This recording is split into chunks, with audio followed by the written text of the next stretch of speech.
Trey Gowdy has had enough. Recent revelations make it clear there was a plot inside the FBI to destroy Donald Trump. And Gowdy just unmasked the secret identity of the conspiracy's leader. FBI agent Peter Strzok, who was a key counterintelligence official and who signed off on the Russia collusion probe, sent text messages to an FBI agent he was having an affair with expressing his hatred for Trump. He also described an insurance plan should Trump win. That has now been revealed to be the Russia investigation. In a recent interview, Trey Gowdy said he had never seen such bias at the FBI. The Daily Caller reports, if they were coming up with a quote insurance policy in case Donald Trump won, that is devastating, Gowdy told Fox's Bill Hemmer. What I hope is that insurance policy was not a counterintelligence investigation into the Trump campaign. This was a level of bias that you rarely see, frankly, Gowdy added of Strzok. The text messages referred to an Andy. That is now known to be FBI Deputy Director Andrew McCabe. Gowdy singled him out ahead of his closed-door testimony before the House Intelligence Committee.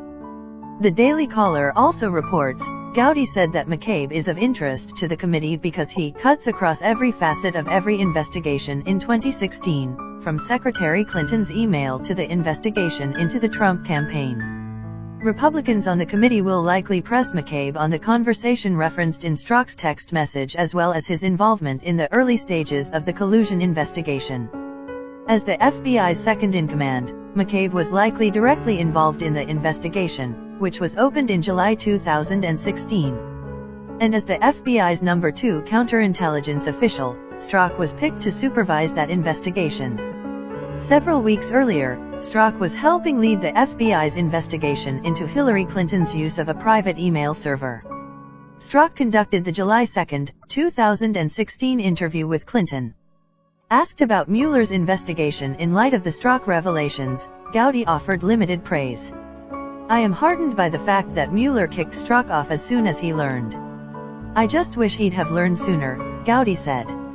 He's in the middle of major investigations, he said of Strzok, adding, thank God he's gone, but I want to know how the hell he got there in the first place. Mueller's investigation has dragged on for months. And it has produced a big fat zero on the Russia collusion front. It's becoming clearer every day that the entire collusion narrative was cooked up by Hillary partisans in the FBI as a last-ditch effort to derail Donald Trump. Do you agree? Let us know your thoughts in the comments section. Well, bombshells today from acting FBI Director Andrew McCabe testifying before the Senate Intel Committee on Capitol Hill following the firing of his former boss, James Comey. The White House saying McCabe is on the short list to replace the ousted FBI chief, but McCabe's testimony seemed to contradict some of President Trump's appraisal of turmoil at the FBI under Comey watch. Take a listen. Is it accurate that the rank and file no longer supported Director Comey? No, sir. That is not accurate. And it has been the greatest privilege and honor of my professional life to work with him. I can tell you also that Director Comey enjoyed broad support within the FBI and still does to this day. And joining me now for more on McCabe's pushback and fallout from the Comey firing, we've got the A-Team Fox News contributor Byron York, former Special Assistant to President George W. Bush Ron Christie, and the Washington Examiner's Hugo Gordon. Thank you very much, gentlemen. Byron, first to you. He did. I'm first going to contradict what I initially said because he did agree with President Trump that when it came to Hillary Clinton's email and that entire mess beginning on July 5th when Comey laid out what seemed to be a case to prosecute and decided at the end not to, he did say that the FBI staff really objected to, correct? He did, and he said there was a difference of opinion. I mean, the FBI has thousands of employees, and there was a difference of opinion. But basically, I think there were 3 headlines from what he said today, and 2 of them were favorable for the White House, and 1 wasn't. He said the White House is not interfering, has not interfered with the investigation. That's good for the White House. he knocked down reports that James Comey had asked for more money and resources for the investigation. That was good for the White House because there was this intimation that somehow Trump had fired Comey just as he was asking for more resources. And then the last thing is what you mentioned. He did say that Comey enjoyed wide support in the FBI, and that contradicted what the president said about Comey losing the confidence of people at the FBI. So, Hugo, 2 out of 3 seems not so bad for the president. Yeah, I thought it was not bad at all. I agree entirely with what Byron said. And the thing about saying that Comey enjoyed the support, in a way it was very silly of the president to put it that way, because there are bound to be people in the FBI who would come out and say that they had full confidence in Comey. So there'll be mixed opinions on that too.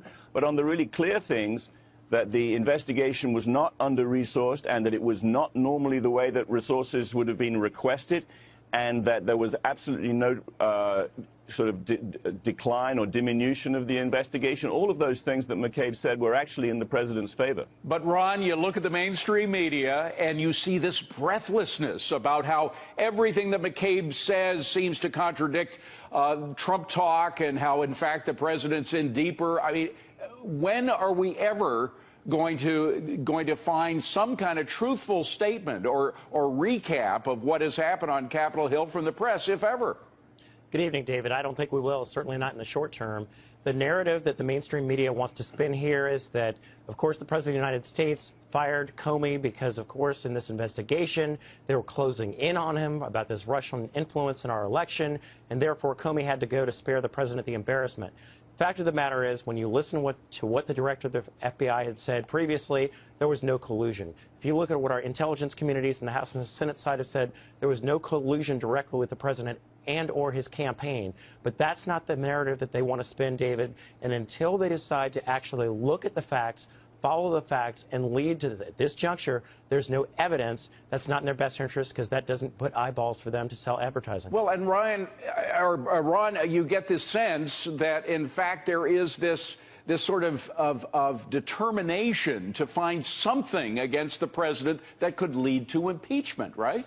No question. This reminds me of the earliest days in the George W. Bush administration, when people said that President Bush was illegitimate, that he was there improperly. Perhaps we should look at impeachment. The parallels between 2001 and where we are with President Trump resonate with me. They're going to keep digging, keep trying until they can find something, anything, David, to try to impeach him. And Byron, there is this impeachment clock, if you will. I've seen that phrase used a couple of times in mainstream media, an impeachment clock, looking for some kind of obstruction charge against the president, something that, whether his firing of Comey was obstruction of justice or something else was obstruction, it's all leading to impeachment, that's what they want.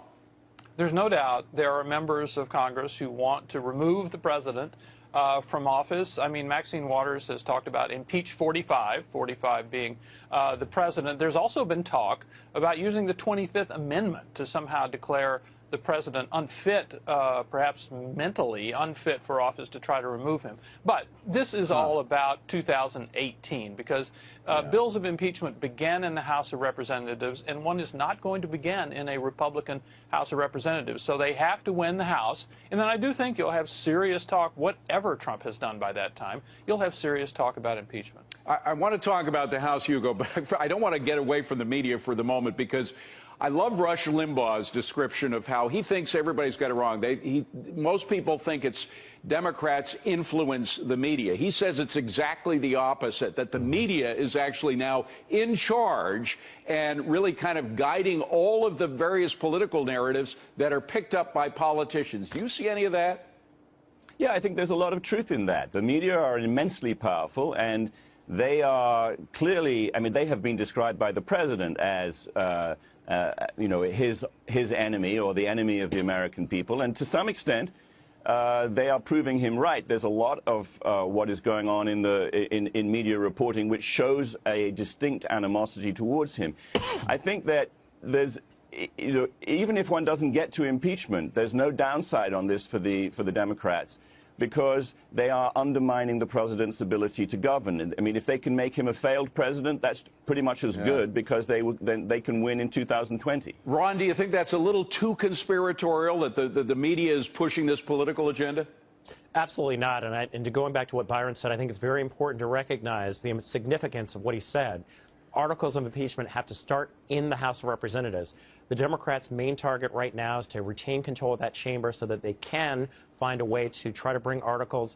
The Republicans are going to do everything they can, of course, to block that route. But let's recognize we're not talking about leading the country. We're not talking about health care. We're not talking about North Korea. We're only talking about the fantasy issues that they possess and that they have of doing anything that they can to bring this president down. If they are fantasy issues, we'll find out. But the fact is, Byron, that there are some serious issues that are being put on hold. Today, maybe it's a small example, but not to the people concerned. There was supposed to be a hearing on seniors and their ability or inability to get proper health care. They tabled that issue because they said the Russia thing was so important. So there is real legislation that is being sidelined for this wild goose chase. Well, Democrats do, of course, have the power to slow down the Senate, and they have the power to withdraw even the minimal support that they have given. Notice one example here. Rod Rosenstein, the Deputy Attorney General who played this key role in firing Comey. He wrote the letter that came out on Tuesday morning. Yeah, go ahead. He was confirmed just a couple of weeks ago on a vote of 94-6 in the Senate, and Republicans have cited that vote as evidence that he has wide bipartisan support, and therefore this act of firing Comey is more legitimate. And I think the lesson for this for Democrats is, well, let's not have any more 94 votes. Make the Republicans pass everything they can on 50, 51, or 50.